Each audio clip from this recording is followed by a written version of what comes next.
Plan on flying? It's time to upgrade to a real ID. Because in order to board domestic flights, your driver's license or state-issued ID must be a real ID, or you'll need another acceptable form of identification. So don't wait. Find out how to get your real ID at tsa.gov/realid. That's tsa.gov/realid, or visit your local DMV. And then you'll be cleared for takeoff. Plan on flying? In order to board domestic flights, your driver's license or state-issued ID must be a real ID. Learn how to get your real ID today at tsa.gov/realid or visit your local DMV. Attention, you're listening to the Todd Huff Radio Show, America's home for conservative, not bitter talk radio. Be advised that the content of this program has been documented to prevent and even cure liberalism, and listening may cause you to lean to the right.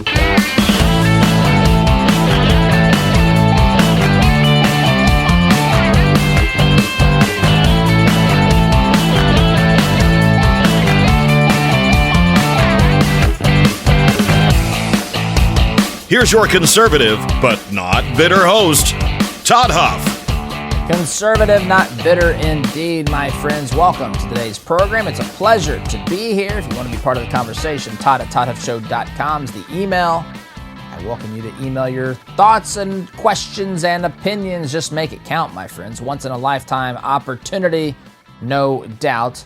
I want to clarify. I still don't think I clarified it enough. I was talking about a couple things at the end of last segment. I just want to say that when I said that there were reports that inflation was at zero. It's approaching a practical level of zero. Again, according to Trueflation, it's 1.3, 1.4, 1.5% in real time. That's what their estimates say. You can disagree and think that that's not a reliable source. That's fine. But the PCE price index was at zero in March. That's the personal consumption expenditures.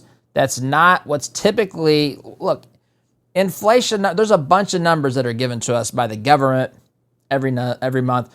What's typically referenced as the inflation numbers is the CPI, Consumer Price Index. That's not at zero. It's much smaller than it was, much lower than it was under the Biden administration. But that, my friends, is something I just wanted to clarify, and I don't think I made it clear last segment. And it's just something, actually, I would referenced it last week.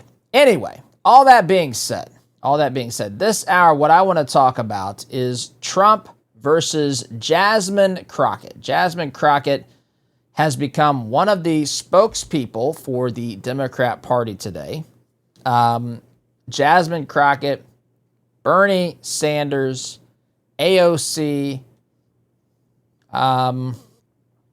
maybe Elizabeth Warren, Pocahontas, which I can say as a direct descendant of Pocahontas myself, proven by genealogy to be the 13th great-grandson of Pocahontas. I can say that. We don't have a problem with calling her Pocahontas. We have a problem with her using her identity to try to further her politics. That's the much, much larger problem here. And Jasmine Crockett, she's one that is trying to become the leader, the de facto leader of the Democrat Party.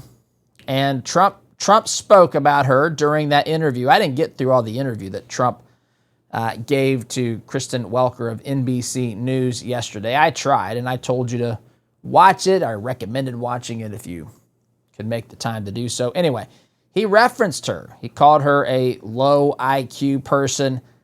So there's just some back and forth I want to get to. I want to talk about the fact that and again, it kind of dovetails with what we were speaking about in the first hour of today's program, with the problems the Democrat Party is facing, including a lack of a leader, including a lack of vision, a lack of purpose, a lack of priorities, an agenda. They just are mad at Trump. They hate Trump.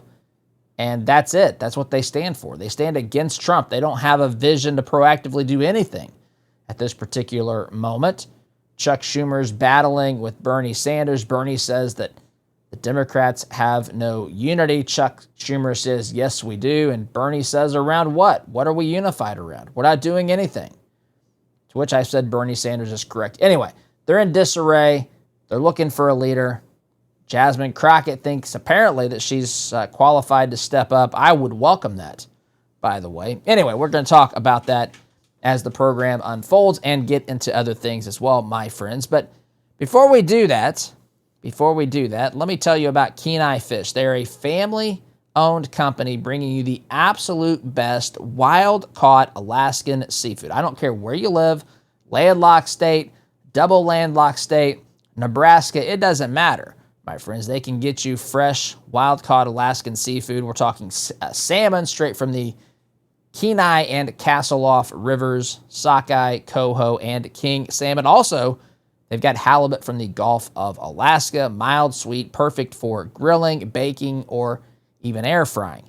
They also have shellfish, which includes king crab and snow crab, scallops, a whole lot more. It's all sustainably harvested. It's all vacuum sealed for freshness. And it's shipped next day air right to your door. Kenai Fish is for people who care about quality. And let's be honest, my friend, if you're listening to this show, that has to be you. Kenai Fish is where you can go, .com, Kenai fish.com. That's the website. Use promo code Todd. You'll save 15% on your order. That's KenaiFish.com, KenaiFish.com, promo code Todd. Trust me, my friends, one taste of this seafood, you will be hooked, as they say. All right, that being said, let's play this clip.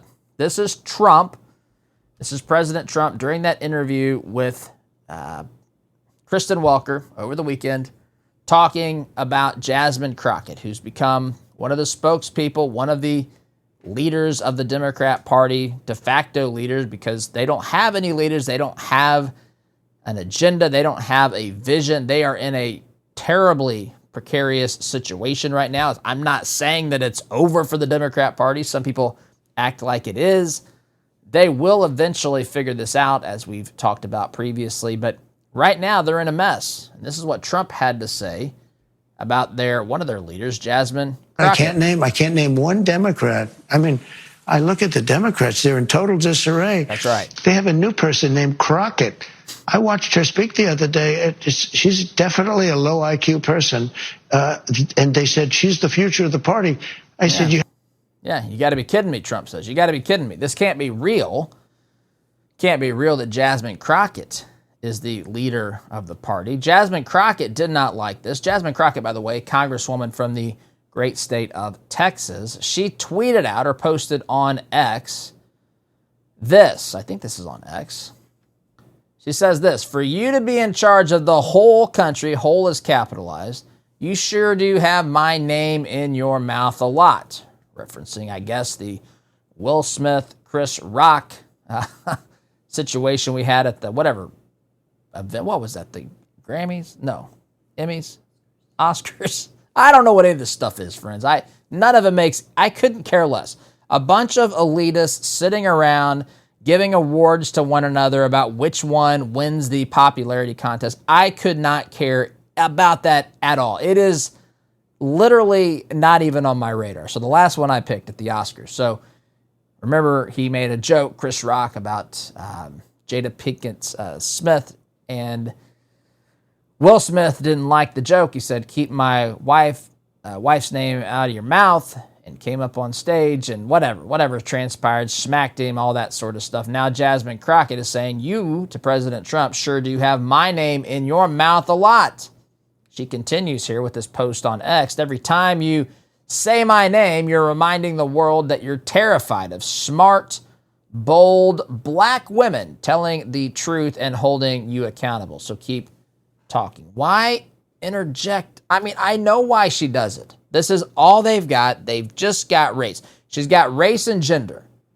Gender, by the way, that she can't define, and race. That's what she has. She has that. That's the go-to. How about we debate about ideas? Jasmine, how about that for a change? No, they don't want a piece of that because they get annihilated when it comes to ideas.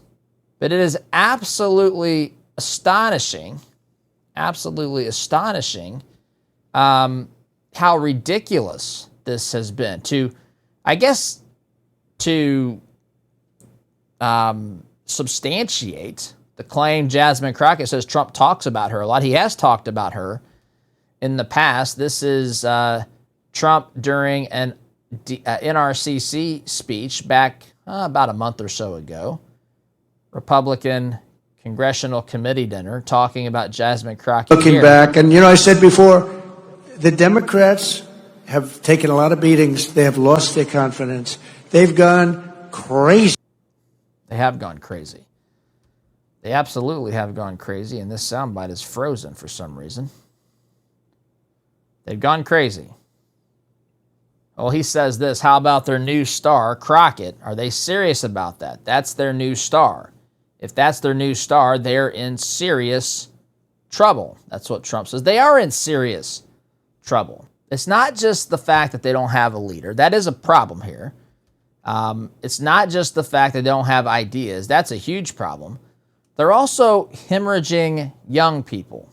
Young people they are losing in droves. In fact, it is beyond the point of being concerning to where this should be, they should have all hands on deck to try to fix this. This is the Populist Times looking at here. Trend alert, young Americans are going red and refusing to look back. Data released in April showed that young Americans are, quote, overwhelmingly Republican, particularly those under the age of 30. Data from Yale polling found that young people are swaying significantly to the right, with voters aged 18 to 21 leaning Republican by 11.7 points when looking at their prospective voting in the 2026 midterms, according to Newsweek. While young people have traditionally voted Democrat for generations, Gen Z may be making history in their ideologies. Now, I'm going to tell you, I am maybe a little bit biased here because we have kids. We have kids that are, I think, potentially part of a generation that can help to save this republic. I do. I think that. And I think there's a lot of reasons for this. It's hard to put your finger on all of them, especially in real time. But I'm going to say a couple things. Number one, our young people have watched themselves be told a bunch of lies. They've been educated to have things that they know to be true removed from their belief system and replaced by totally insane and just ridiculous things. This whole concept that we're fighting about gender and what a woman is and all of this stuff, it's preposterous. And these young people, when they're tiny kids, they don't, they're not old enough to make sense of it. Although they understand that intuitively that there are men and women. And they understand intuitively that it's been programmed because it's part of basic biology, part of just a necessary, I guess, tool for navigating the world. They understand that mom is different from dad. They understand that both parents love them, at least in a healthy family, the way that it was designed to be. Both parents love them, but both parents have a different role. They are different and complementary. And listen, I know this will get me flack, which is probably not from most of you, but from the left it would. I always say to my kids, well, I've said probably on here, if our kids fall when they were younger, they don't do this, I guess sometimes they still need some comforting, but if they fall, skin a knee, hurt themselves, they want mom. They just do. I never sat down and said to them when they were 3 years old, okay, when you skin your knee, yell for mom. When you need protection from the big bad wolf, yell for dad. But that's what happens. That's what happens. They understand that mom and dad, that men and women have different things that they're better at. And it doesn't mean that dad can't nurse a wound back to health, or that mom can't protect against the big bad bear, but we have a nature. God made us different for a reason. We are different but complementary. We need one another, and that's a good thing. But they've had these things tried to be erased from their mentality. Some of these teachers, I've been through this, some of these school districts, some of these administrators, some of these school board members, they see it as their job to deprogram kids from learning, well, what they believe to be true from their parents, traditional values, biblical values, Judean, Christian principles, and so forth, Western civilization and Western thought. They view that as something that they need to deprogram kids from. Not all of them, not even the majority, but an alarmingly large percentage of them believe this sort of crap. And so that's what they seek to do in the education system. And I think kids have been subjected to that, and they realize we've been told down is up, that black is white, that right is wrong, and all this different stuff for so long. We just wholeheartedly reject all of the people that have pushed this garbage on us. Then you've got the fact that some of these young people, if they're white men in particular, if they're white Christian men, they're told you are the problem. White people, whether men or women, are told, boys or girls, that you have unnecessarily benefited in society. You should have guilt for being white. You should sit down and shut up and let other voices speak. Of course, all voices should be able to speak, including the white voices. What the world is going on here? We can't subject our children to this garbage. On top of that, there's a growing homeschool movement, which I think is a good thing. Not every parent can do this. I don't say this to make people who can't do it or whatever to feel guilty. That's not the point. I'm simply saying that pulling kids out of that environment has led to more kids, more young people who are now realizing just how much garbage is out there, not just in the public school, but in the public school, not just in the media, but in the media, not just in college campuses and academia, but certainly in academia and higher institutes of learning and so forth. It's all over the place, and they've seen it, and they're tired of it. There's been groups that have gone on to college campuses. Charlie Kirk's group have done a great job, Turning Point USA, to try to get the conservative message or the truth in front of young people. This has been a good thing. And it just, when you put these things down and you listen to argument 1 and argument 2, you listen to the left's worldview and what they believe is right and wrong and how they can't define a woman and all of this stuff. And then you look at what the conservative message is, more importantly, the biblical message is. You realize that that is the direction of truth and light, and not this garbage and confusion and turmoil and mayhem and selfishness. My goodness, we talk about on this program, acting in your self-interest versus pure selfishness. There are people out there who think that whatever they think about themselves, you have to be forced to agree with. That is the epitome of selfishness, my friends. We shouldn't be out there intentionally bullying or tearing people down who believe in some bad things, who clearly have taken a path that's not desirable or a good path. We shouldn't be tearing these folks down. We should be trying to help them. But at the same time, the last thing we should be doing is saying, yeah, that's great. Let's do that. Let's change your biological sex. You can't even do that.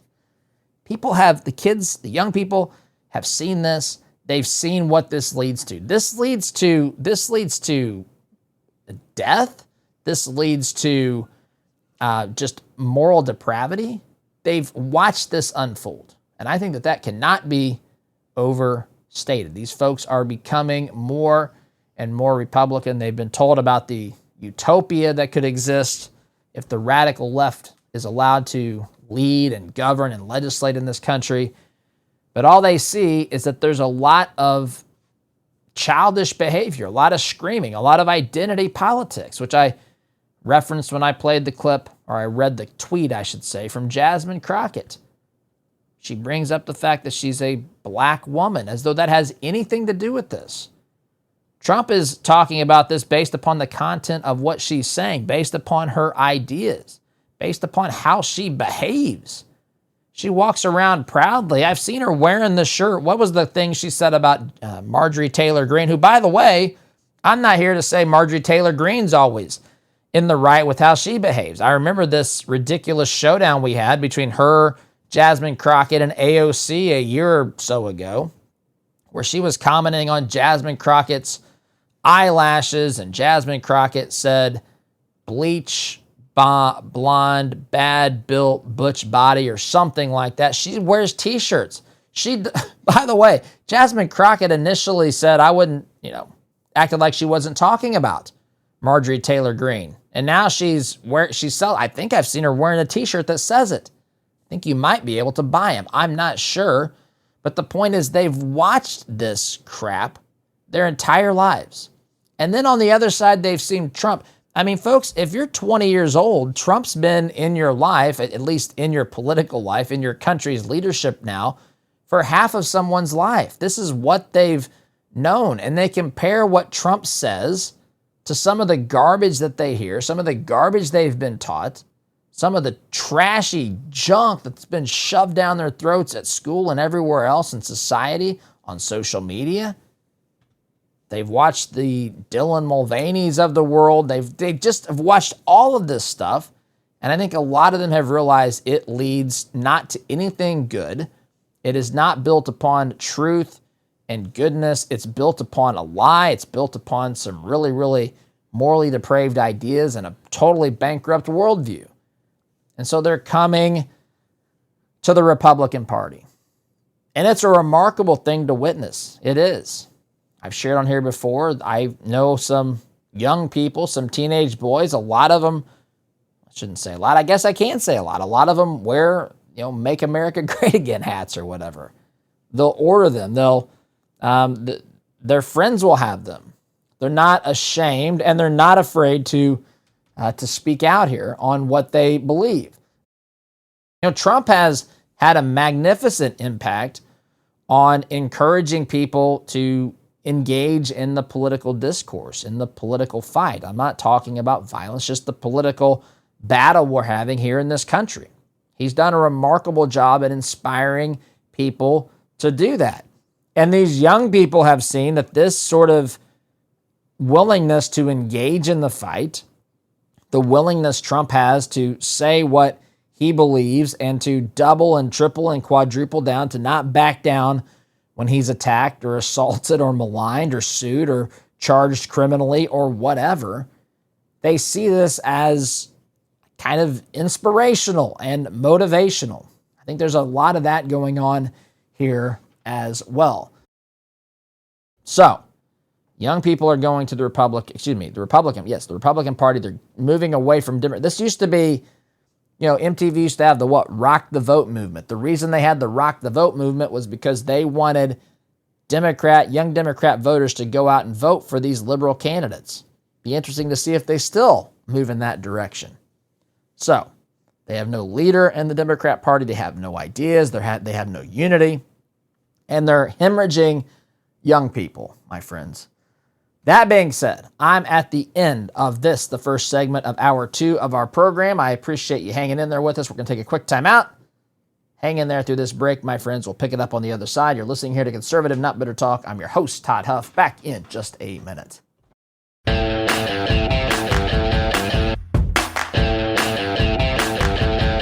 Welcome back, my friends.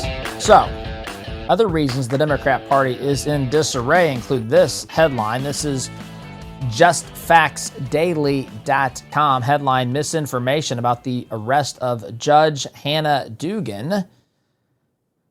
Yesterday, I guess, Cinco de Mayo. Prominent Democrats are accusing President Trump of violating the law because his administration arrested Hannah Dugan, a Wisconsin judge who allegedly helped an illegal immigrant evade ICE.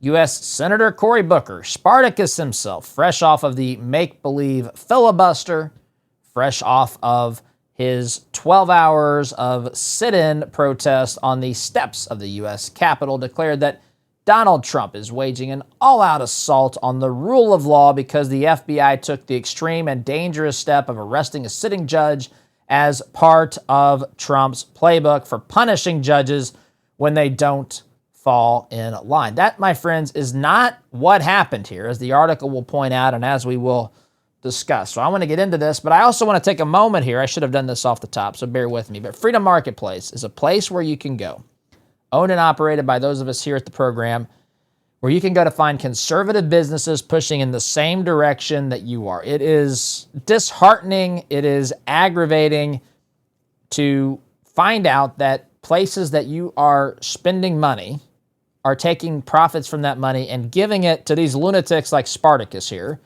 these lunatics like Chuck Schumer, Jamie Raskin, Amy Klobuchar. They're all cited in this article I'm going to read. Bernie Sanders, crazy leftists, or leftist movements like the trans movement or whatever. It is a little bit disheartening to find out that that's happening. And so we've got to be more aware. We have to be more sophisticated in that sense to know that this is a tactic that is used by the left to funnel money to these causes. And they're free to do it, but we're also free to have the information and do something about it. So Freedom Marketplace is a place where you don't have to worry about that. These are businesses that are pushing in the same direction as you. They are businesses that love America, believe in America first. They've vowed, they've taken a pledge. They've signed a document that says that they will not support woke candidates or woke causes. And if they do, my friends, they will be booted from the directory. Check it out, freedommarketplace.net. Totally free for you to use. freedommarketplace.net. Again, totally free to use. Check it out. Support businesses there, my friends. Freedom and business for all. So, Cory Booker made the statement about Trump waging war on judges who don't toe the line. But I guess it's true if by toe the line you mean follow the law, Senator Spartacus. But similar statements, the article says, were issued by Senate Democratic leader Chuck Schumer, Congressman Jamie Raskin, Senator Amy Klobuchar, Senator Bernie Sanders, a self-declared independent socialist who caucuses with the Democrats. In reality, the FBI's charging document attests that multiple people witnessed Judge Dugan help an illegal immigrant avoid arrest, a potential crime under 3, not 1, not 2, but 3 federal laws. 2 of these statutes appear on the first page of the criminal complaint, and the third was identified by Heritage Foundation legal scholar Hans von Spakovsky. He's been on this program in the past. The immigrant, a Mexican citizen named Eduardo Flores Ruiz, was deported in 2013, but snuck back into the U.S. and was slated to appear in Dugan's courtroom on 3 counts of domestic violence. Here we go. The left defending it. It is remarkable.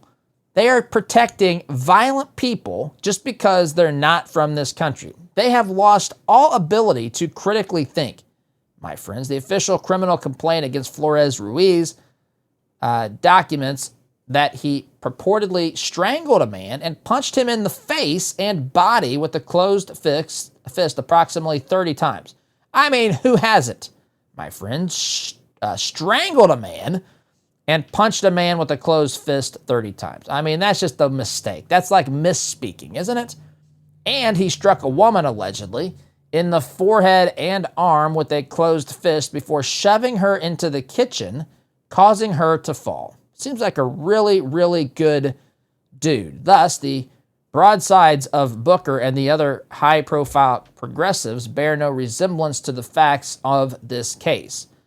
Again, Spartacus wants you to believe, Chuck Schumer wants you to believe that Trump is going after judges who don't further his agenda, when in reality, if Trump's agenda, as it is in this case, is to enforce the law, it's not anybody's opinion. You're not allowed to do these things. You're not allowed to shield people, protect them, help them to evade law enforcement and to evade the consequences of their actions as they have allegedly broken the law. This is a violation of law. This is not an assault on the judicial system. This is not an assault on a particular judge. The only assault here that is alleged to truly have happened is what Eduardo Flores Ruiz allegedly did to these 2 individuals that he beat up.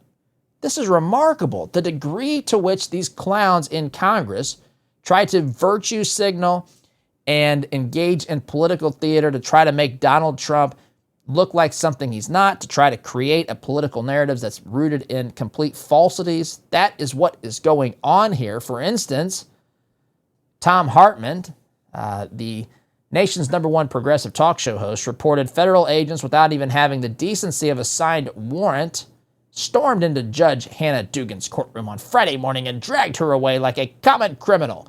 No warning, no legal process, no respect for the law that she had spent a lifetime upholding. I guess, Tom, unless you ignore the fact of what she just allegedly did, that would not be a lifetime of upholding the law. Hartman's statement is deceitful on 3 levels, the article points out. First, Dugan wasn't arrested in her courtroom, but in the parking lot of the Milwaukee County Courthouse before she entered the building, according to a senior law enforcement official who spoke with NBC News. Secondly, federal warrants are not public, but U.S. Magistrate Judge Stephen Dries signed a criminal complaint against Dugan the day before her arrest, and neither Dugan nor her attorney has claimed that she was arrested without a signed warrant. Oops, Mr. Hartman. Number 3, Dugan appeared in court at 10:30 a.m., about 2 hours after her 8:30 arrest, and was advised of her rights, charges, penalties, and fines, all of which is clear legal process. Deception runs deep. They want you to think, again, what's the narrative here? The narrative is that Trump is trying to overthrow our system of government. He's trying to become a dictator. He's trying to become an authoritarian. He's a Nazi, all these things, overthrowing these judges. But who's actually the problem here? Who's actually the problem? You know, I talked about this between the election and Trump taking office, because I said, look, it is not a good thing. It is not a good thing. It is not something that we want to embark upon when one administration take the name off of it, take the political party off of it, the individual's name, just say when administration A comes in and they're of a different party than administration B, if A comes in to replace B and then they go after the folks that are in that administration to target them because of political differences, that is not a good thing. However, it's also not a good thing to have people that are, say, in administration B, when it's time for them to leave office, if we find that people in administration B have been breaking the law, should administration A turn a blind eye to it? I mean, context is king. Both of those things are not good. One would incite a sort of political retribution if you go after the people who were in your in the previous administration. Now, this is a little bit different scenario. This is not a different administration. This is just a different branch of government. But then to come into office, it would be wrong of Trump to target her, this judge, because he doesn't like her. But if there are things that are clear violations of law, which if these allegations are correct, this is a clear violation of law. And by the way, may I point out that the average person can explain this to you. The average person can explain the problem here. You've got someone who's alleged to have beaten people up, assault here, and there is a charging document by the FBI. They're going through the process. This is an individual who illegally entered the country, and this is pretty straightforward what the crime is here. Illegal entry, if you're just looking at immigration, but there's charges of violence, of assault, and I don't know if it's it's assault at least on these individuals. The average person can explain that to you. Ask the average person to explain what Trump did wrong. Ask them. Ask the average legal scholar to describe what Trump did that was incorrect, that led him to face some of the legal consequences and criminal charges that he faced. This sort of thing should not be allowed to happen, whether it's through a previous administration or a current sitting judge. We shouldn't say because someone has political differences from you that they should be allowed to break the law. They shouldn't be targeted for not breaking the law, but they also shouldn't be ignored when they are clearly breaking the law. And protecting someone in this situation is clearly a violation of law. That is what is alleged to have happened here. She is being given due process, but this is a big problem, and it's being addressed. I've got to take a time out though, my friends. Sit tight. Back in just a minute.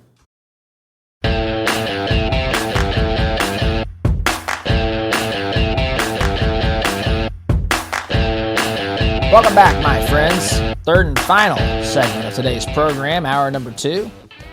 Quickly ending up here in the record books as usual. You can always listen to anything that you miss on this program on our website, toddhuffshow.com. You can download it as a podcast as well. The Rumble channel is currently on hold as we're working through some things, but the program, I believe, we'll start posting there again in the not too distant future as well. Just working through some things here on the back end. Anyhow, so I want to just wrap up what we discussed here in the last segment. Friends, these things should go without saying. One of the things I think is problematic in this country is a belief that you shouldn't have an opinion on these political matters or what's happening in our society and so forth unless you are an expert. Unless you're an expert. See, the beauty of our system is that it is built upon things that we all know that we hold. It is recognizing that our rights and our liberties come from our Creator. Our government doesn't bestow these upon us. Our government is a necessary tool, dare I say a necessary evil, that we want to limit and to create an environment that says it is under the watchful eye of the American voter. Where we're watching our government, we've given it our consent to do certain things, but not the consent to do whatever it wants to do. And a lot of times people, especially people who've been in, studied political science in school, or legal scholars. And listen, I'm not saying there's no example to where the average person needs to defer to someone who has studied these things a little bit more in detail, because sometimes there is a complexity. But at a base level here, your opinion matters. Whether you were someone who attended high school, maybe didn't attend high school, maybe graduated high school, maybe attended college, maybe you're a PhD, maybe you've got multiple degrees. It doesn't matter. This is our country. This is giving the consent of the governed. You are the governed. You have to give consent. You should have an opinion on how this works. And you have, no matter what your background and understanding of politics, and even outside those of you in this audience, whatever people's opinions are of politics, experience. Now, obviously, it'd be nice for people to know that America wasn't formed in 1962 or whatever. That's what some people, these man-on-the-street interviews find that people believe, which is a little entertaining, but absolutely insane at the same time. I'm not saying that their opinions should carry the same weight in persuading people, but this is a country where we have to give our consent to the people who are governing us.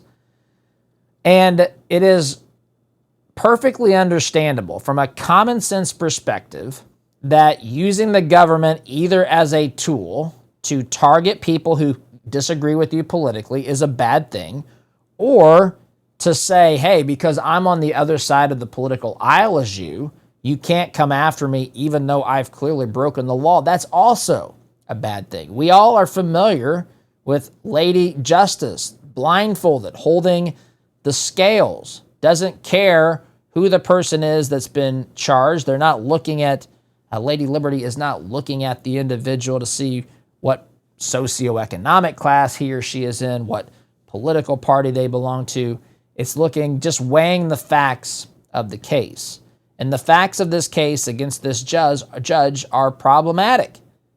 If these things are alleged to have, that have been alleged to have happened, actually did happen, she clearly has broken the law. This is not complicated. You're not able as a judge to interfere with the enforcement of law by federal law enforcement, by local law enforcement. That's not your job at all.